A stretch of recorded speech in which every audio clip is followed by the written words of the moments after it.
এক সময় এই জায়গায় মানুষের কোলাহল, কি পরিমাণ মানুষ ছিল। এটা স্কেল পাসপোর্ট অফিস, কি পরিমাণ মানুষ ছিল কল্পনার বাহিরে, কল্পনা করা যেত না। প্রতিদিন 2000-এর মতো মানুষ আসতো। হ্যাঁ, মারামারি লেগে যেত পাসপোর্ট করার জন্য। এখন আর দেখেন সব খালি পড়ে রয়েছে, মানুষ নেই, খুব কম মানুষই আসে। হ্যাঁ, খুব কম মানুষই, একদম কম। যেমন এইসব রাস্তা মানুষ আর মানুষ ছিল, এখন আর মানুষ নেই, মানুষের কোলাহল নেই, মানুষ একদম কমে গেছে। পাসপোর্ট অফিস আছে, পাসপোর্ট বানাইতেছে কিছু কিছু লোকে। আগে এই জায়গায় অনেক আমার বন্ধু বান্ধব ছিল পাসপোর্ট বানায়, ওরা যারা কাজ কাম করতো, অনেক পরিচিত আছিল।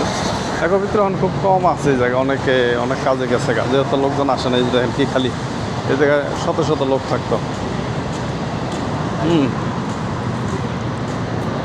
তো এরপরও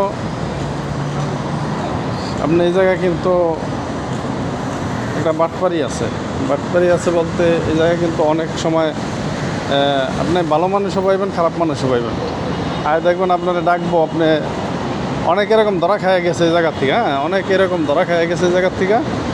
টাকা পয়সা নিয়ে বলছে যে আপনি লাইনে যান, অথবা আপনি দাঁড়ান, আমরা কাগজ রেডি করিয়া সব কিছু দিতেছি।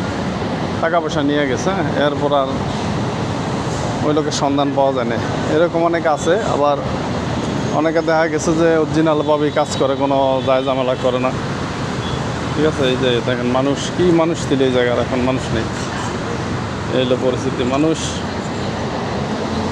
এমন পাসপোর্ট খুব কম বানায়, যেহেতু ভিসা পোষার কোনো একটা সম্ভাবনা নাই, এই জন্য আর কি। থাকলে আবার সবাই করতো কাজকাম। এই জায়গার ভিতরে ওই যে অনেকে ডাইকা নেয়, এই জায়গার ভিতরে বাস করে আছে, টাকা পয়সা নেওয়া জায়গা মানুষের। তখন আবার অনেকে ভালো আছে, দু একজনের কারণে কিন্তু বদনাম। হ্যাঁ, দু একজনের কারণে বদনাম হয়, অনেকে ভালো আছে। যে পরিমাণ মানুষ এই জায়গায় ছিল, এখন কিন্তু ওই পরিমাণ মানুষ নাই।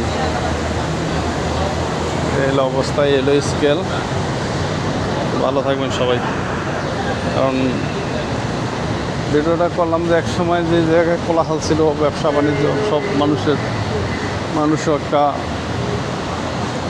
যারা ব্যবসা করতো, দোকানদাররা মানে যা করছে ব্যবসা, এখন আর সেই ব্যবসা নাই তাদের। এখন আর সেই ব্যবসাগুলো তাদের নাই, তাদেরও দোকানপাট অনেকের বন্ধ করে দিতে হবে, এছাড়া আর উপায় নেই। হ্যাঁ, দোকানপাট বন্ধ করে দেওয়া ছাড়া আর কোনো উপায় নেই, বন্ধ করে যাইতে হবে। কারণ এখানে বাঙালি যদি না আসে, বাঙালি দোকান চলার কোনো কায়দা নেই এইসব মার্কেটের ভিতরে।